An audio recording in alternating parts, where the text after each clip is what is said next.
കൊച്ചു കൊച്ചു സ്വപ്നങ്ങൾ കണ്ടാണ് അവർ വളർന്നത്. അപ്പോഴൊക്കെയും സ്നേഹത്തിന്റെ സൂചിമനകൾ അവന്റെ ഹൃദയത്തിലേക്ക് ഏറ്റുവാങ്ങിയിരുന്നു. അവനൊരു കൊച്ച് അല്ല, ഇടത്തരം കളി വീടുണ്ടായിരുന്നു. അതവൻ പണയം വെച്ചു. തിരിച്ചടയ്ക്കാൻ കഴിവില്ലാതെ അവൻ ആ സുവർണഗ്രഹം കടക്കാരന് തന്നെ തിരിച്ചു നൽകേണ്ടി വന്നു. എങ്ങനെ യാത്ര പറയണം എന്നവൻ അറിയില്ലായിരുന്നു. എങ്കിലും അവൾ വരുമെന്ന് തന്നെ അവൻ കരുതി. പക്ഷെ വന്നില്ല. അവൾക്ക് വരാൻ കഴിഞ്ഞില്ല. അവൾ അപ്പോൾ അകലെ അകലെ അവളുടെ അച്ഛന്റെ തടവ് കയറിയായിരുന്നു. കണ്ണീരല്ല ഒരു സ്ത്രീ പുറത്തു കാണിക്കേണ്ടത്, എന്തും നേരിടാനുള്ള ശക്തിയാണ്. വീട് മാറുമ്പോ കാണാതിരുന്നതിന് നായകൻ അവക്ക് മാപ്പ് കൊടുക്കും മാഷേ? തീർച്ച പറയാൻ പറ്റില്ല. അതിനി അവളുടെ സ്നേഹത്തിന്റെ ശക്തി പോലെ ഇരിക്കും. സ്ത്രീക്ക് ഒരിക്കലും സ്വാതന്ത്ര്യം ഉണ്ടാവില്ലേ മാഷേ? ഉണ്ടാവും. കാര്യങ്ങൾ വിചാരിച്ച പോലെ മുന്നോട്ട് പോയാൽ ഏറി വന്നാൽ ഒരു 6 മാസം അതിനുള്ളിൽ എന്തായാലും അവൾ സ്വാതന്ത്ര്യം നേടിയെടുക്കുക തന്നെ ചെയ്യും.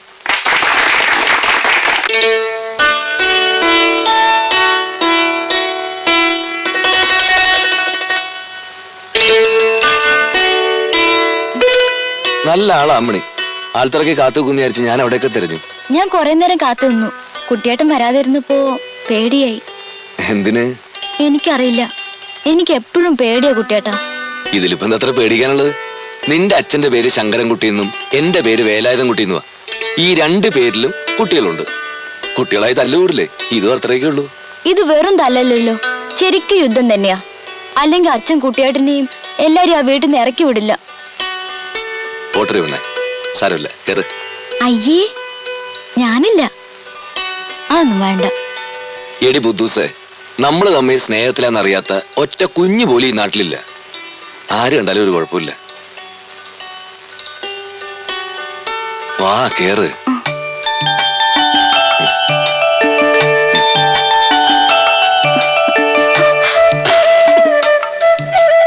ഈ സൈക്കിൾ എന്നെ എവിടം വരെ കൊണ്ടാക്കും? ടിക്കറ്റ് എടുത്തിട്ടുണ്ടെങ്കിൽ ജീവിതത്തിന്റെ അവസാനം വരെ കൊണ്ടാക്കും. ഞാൻ ടിക്കറ്റ് എടുത്തിട്ടില്ല. സാരമില്ല, അമ്മണിക്ക് എന്റെ ജീവിതത്തിലേക്ക് ഇടുന്നവരെ ടിക്കറ്റിന്റെ ആവശ്യമില്ല.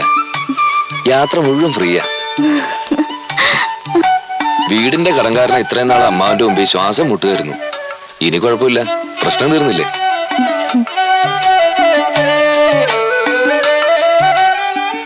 കുട്ടിയേട്ടൻ ക്ലാസ് എടുക്കുന്നത് ഞാൻ അറിയാതെ അമ്മയോട് പറഞ്ഞുപോയി. അമ്മ അറിയുന്നത് നല്ലതാ. പക്ഷെ അമ്മാവൻ അറിഞ്ഞ അവിടെ വന്ന് ക്ലാസ് കേൾക്കും. അതോടെ ക്ലാസ് എടുക്കുമ്പോൾ നമ്മുടെ സംസാരവും തീരും. നമ്മുടെ കല്യാണം നടക്കുവോ കുട്ടിയേട്ടാ? അതെന്നേ നടന്നു കഴിഞ്ഞില്ലേ മോളെ? ഇനി ഒന്ന് ജീവിച്ചു തുടങ്ങണം. അതിനുള്ള പങ്കപ്പാടല്ലേ ഇതൊക്കെ. ചെറുപ്പത്തില് നമ്മൾ ഉടുപ്പിന്റെ പിന്നാമ്പറം പിടിച്ച് തീവണ്ടി കളിച്ചത് കുട്ടിയേട്ടന് ഓർമ്മയുണ്ടോ? പിന്നെ ആ തീവണ്ടി പോയി തല കുത്തുന്ന തോട്ടിലേക്ക് മറിഞ്ഞ അമ്മണിക്ക് ഓർമ്മയുണ്ടോ?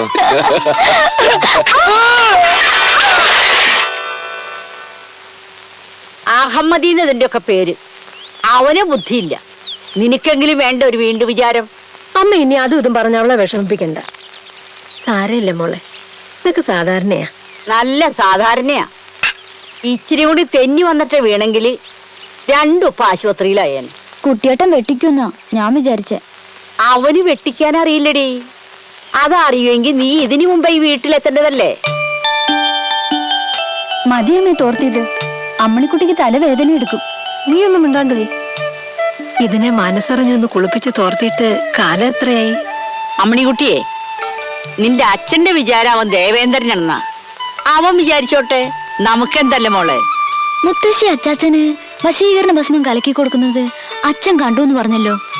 നേരാണോ മുത്തശ്ശി? അവൻ അങ്ങനെ പറഞ്ഞു? അമ്മയോട് പറയുന്നത് ഞാൻ കേട്ടു. എന്ന് അവനോട് പറ, ആ ഭസ്മ ഇച്ചിരി കൂടി ബാക്കിണ്ടെന്ന്. അത് നിന്നെ കൊണ്ട് നിന്റെ കുട്ടിയേട്ടന് കലക്കി കൊടുത്തു എന്നും പറ.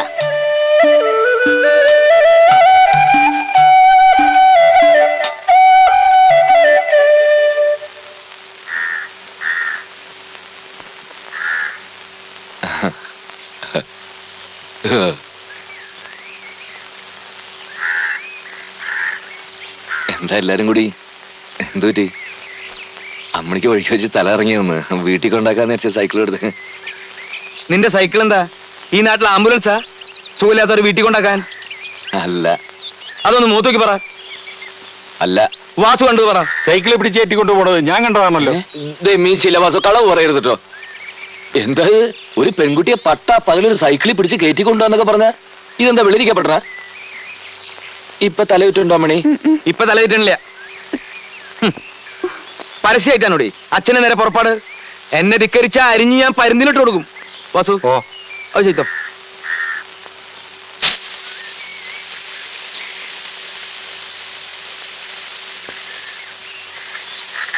മതി മതി മതി.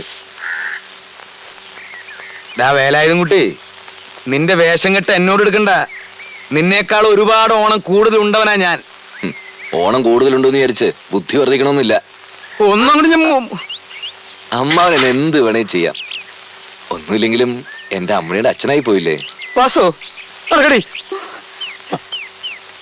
മോനെ ഇതെന്താ പിടിച്ചോ?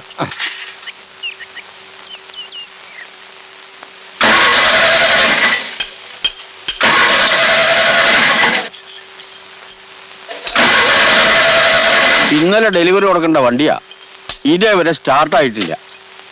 ഇത് എവിടെയാ വെക്കേണ്ടത്? എവിടെ വയ്ക്കേണ്ടതെന്നോ? ആ, ഇത് ഊരാനല്ല മുറുക്കാനാ പറഞ്ഞത്. കള്ള് കുടിച്ചാ വയറ്റി കിടക്കണം. എന്നോട് ഇത് ഊരാനാ പറഞ്ഞത്. താൻ എന്ത് പോക്കരത്തരോടോ ഈ കാണിക്കുന്നത്? ജീവിതത്തിനോ സ്റ്റിയറിംഗ് ഇല്ല. കള്ളും കുടിച്ച് ഉള്ള സ്റ്റിയറിംഗ് ഒരു കൈ പിടിച്ചാലോ? താൻ ആ ബോർഡ് കണ്ടോ?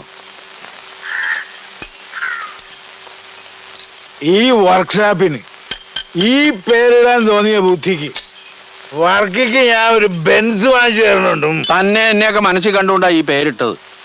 നേരാവണ്ണം പണി അറിയാവുന്ന ഒറ്റ ഒരുത്തൻ ഈ വർക്ക്ഷോപ്പിലുണ്ടോ? പിന്നെയൊക്കെ ദൈവത്തിന്റെ ഒരു സഹായത്തിൽ അങ്ങനെ നടന്നു പോവുക. ആ സഹായത്തിൽ താനായിട്ട് വെള്ളം ചേർക്കരുത്. ഇടത്തോട്ട് തിരിച്ചല്ലേ ഊരിയത്, ഇനി വലത്തോട്ട് തിരിച്ചാൽ മതി, മുറുകിക്കോളും. ചെല്ലേ.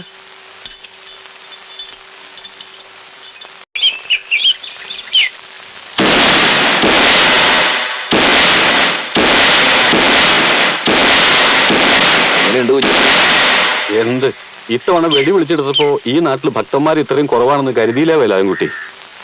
എന്തിനാ അതെല്ലാം കൂടി വലിച്ചുവരി കേൾക്കുന്നത്? തെങ്ങേ കയറുമ്പോ ചെത്തുകാരൻ കുഞ്ഞാപ്പൂ, കല്യാണത്തിന് പോയ ബ്രോക്കർ കുഞ്ഞാപ്പൂ, ദേ ഇവിടെ വെടിക്കാരൻ കുഞ്ഞാപ്പൂ. ഏതെങ്കിലും ഒന്നു പോരെ?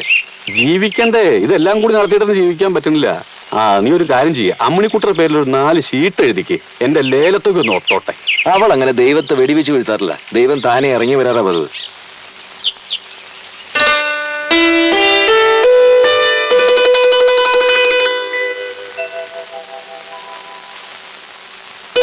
ഏൽപ്പിച്ച് 21 വെടിയും കുഞ്ഞാപ്പ് വെച്ചിട്ടുണ്ട്. ദക്ഷിണൊന്നും കിട്ടിയില്ല. 20 കേട്ടുള്ളൂ. കണ്ട എന്നെ ദക്ഷിണൊന്നും കിട്ടിയില്ലെങ്കിലും പ്രശ്നമില്ല, കുഞ്ഞാപ്പ് നുണ പറയില്ല. ഒക്കെ യോഗ എന്ന് വിചാരിച്ചാ മതി വേലായുധം കുട്ടി. എത്ര സ്നേഹത്തോടെ കഴിഞ്ഞവരാ നമ്മളൊക്കെ. സ്നേഹത്തിന് അല്ലെങ്കിൽ കുറവൊന്നുമില്ല അമ്മായി, പിന്നെന്താ? പുന്നാരിച്ചത് മതി, നടക്കടി. അമ്മായി പോയിക്കോളൂ, ഞാൻ ഒരു കുഴപ്പത്തിനുമില്ല. ഓരോ പ്രശ്നങ്ങൾ ഞാനായിട്ട് ഉണ്ടാകുമ്പോഴും അമ്മ പറയാറുണ്ട് അമ്മാവന്റെ ഹാർട്ട് വീക്കാണെന്ന്. അതേടാ, എന്റെ ഹാർട്ട് വീക്കാ. പക്ഷേ അതൊന്നും നീ മുള്ളിയാ ഉണങ്ങിപ്പോകുന്ന തകരയല്ല, ഉരുക്ക്. അറിയാം, അതാണല്ലോ അമ്മാവന് തീരെ മനുഷ്യപ്പറ്റില്ലാതായി പോയത്. ഒന്നങ്ങോട്ട് തന്നമ്മോ. കുട്ടിയേട്ടനൊന്ന് വഴക്കടിക്കാണ്ട് പോകുന്നുണ്ടോ? എനിക്ക് വയ്യ. നടക്കടി, നടക്ക.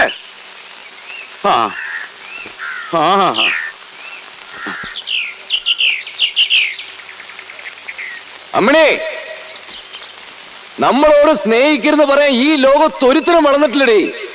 നീ എന്റേതാ, ഈ വേലായുധം കുട്ടിയുടെ. ഏത് ചെകുത്താന്റെ മുമ്പിലും ഞാനത് ചങ്കൂറ്റത്തോടെ പറയും.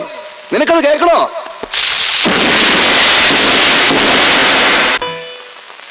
കൃഷ്ണ, ഗുരുവായൂരപ്പ, പാർത്ഥസാരഥി, ഈ കലികാലം തീരും മുമ്പേ എന്നെ അങ്ങോട്ട് വിളിക്കില്ലേ എന്റെ ഗുരുവായൂരപ്പ?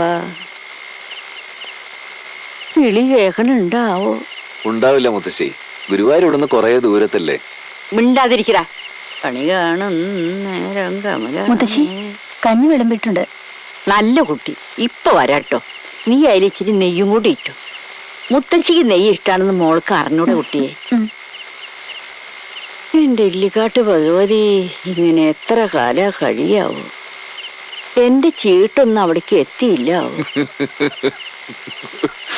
നീ എന്താ ചിരിക്കണ വേലായും കുട്ടിയെ? ഒന്നുമില്ല മുത്തശ്ശി, ഓരോരുത്തരുടെ അതിമോഹം കണ്ടപ്പോ ചിരിച്ചു പോയതാ. മരിക്കാൻ പറയണ്ട അതിമോഹം. അതൊരു മോഹഭംഗല്ലടാ മോനെ. പറയുന്നതിന്റെ അർത്ഥം നേരാമണ്ണം മനസ്സിലാക്കാത്ത നീയൊക്കെ എങ്ങനെയാടാ മലയാളം പഠിപ്പിക്കുന്നത്? നരനായിങ്ങനെ ജനിച്ചു ഭൂമിയിൽ നരകവാരീതി നടുവിൽ ഞാൻ, ഈ നരകത്തീ തന്നെ കരകയറ്റിയിടണം തിരുവൈക്കം വാഴും ശിവശംഭോ. അല്ല, ഞാനിതെന്തായി പാടണേ? നരകോ? വയസ്സുകാലത്ത് നെയ്യും കൂട്ടി കഞ്ഞി കുടിക്കാൻ കിട്ടണ ഈ സ്ഥലം സ്വർഗല്ലാതെ നരക. ഈ സ്വർഗത്തീ തന്നെ കരകയറ്റിയിടല്ലേ തിരുവൈക്കം വാഴും ശിവശംഭോ. വേലായുധ കുട്ടിയെ, ഈ സ്വർഗത്തിലേക്ക് ആരോ കടന്നു വരുന്നുണ്ടല്ലോ.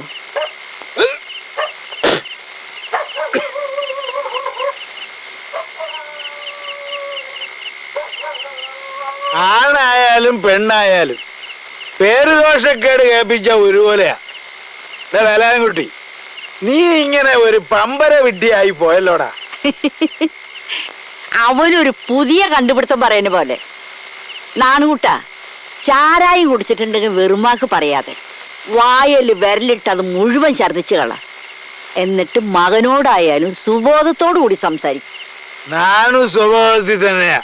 അമ്മായിയമ്മ മിണ്ടി പോരുത്. പരമേശ്വര, ഞാൻ നേരത്തെ പറഞ്ഞതങ്ങ് മാച്ചു കളഞ്ഞേര്. ഈ നരകത്തീ തന്നെ കരകയറ്റിയിടണം തിരുവൈക്കം വാഴും ശിവശംഭോ. കാര്യം എനിക്ക് നിന്നെ അമ്മണിക്കുട്ടിയും വലിയ ഇഷ്ടാ. എന്നാലും നാണക്കേട് അത്യാവശ്യം എനിക്കുണ്ട്. ആ ചെറ്റയ്ക്ക് നിന്നെ വേണ്ടാന്ന് വെച്ചാലും പിന്നെയും പിന്നെ നീ എന്തിനാടാ അവിടെ പിറകെ പോകുന്നത്? ഈശ്വര, ഓരോന്ന് കേട്ട് കേട്ട് ഇവിടെ മനുഷ്യന് മനസ്സമാധാനം ഇല്ലാണ്ടായി. ഞാൻ ഒരു കാര്യം പറഞ്ഞേക്കാം. അമ്മണി എന്റേതാ. അതും പറഞ്ഞ എന്നെ അവളെ നിങ്ങളെല്ലാരും കൂടി വളർത്തിയത്. ഞങ്ങൾ ആ വാക്ക് വിശ്വസിക്കുകയും ചെയ്തു. ശരിക്കും പറഞ്ഞ മനപ്പാടാക്കി.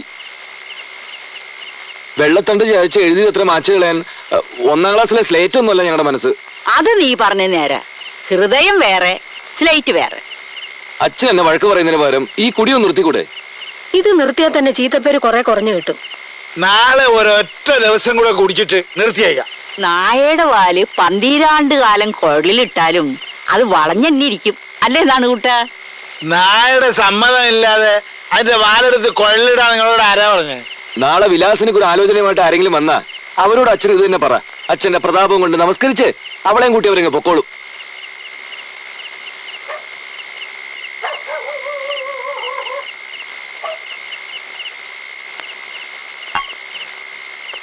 എടുത്തണ്ട, ആർക്കായാലും ഇച്ചിരി വെളിച്ചം തലേ കയറിക്കോട്ടെ.